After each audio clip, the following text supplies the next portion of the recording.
waxa aadanaha cibri qaadasho ugu filan biyahaas badda ee xooga badan iyo maraakiibta sida nabadgelyada ah iskaga gooshayso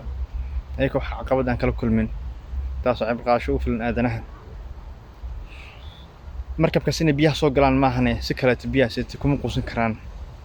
markabka biyaha dul socda taas waxaa la mid ah haddaynan qalbiyadeena aynan u ogolaanin ereyada xun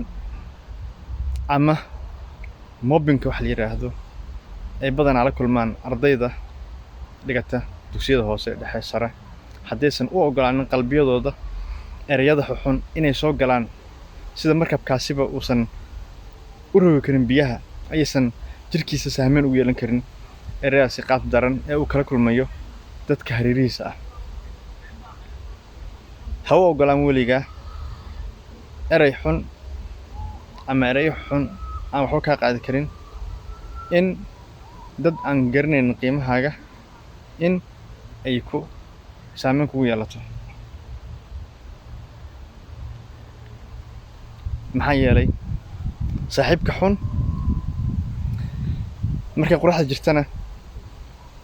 quruxduu kuu soo jiidanayaa markuu harka imaadana wuu kaa tegayaa ama ay mugdiga imaato marka waa inaad kala garataa saaxiibka xun iyo saaxiibka wanaagsan waana mahadsantihiin wassalaamu calaykum warahmatullahi wabarakaatu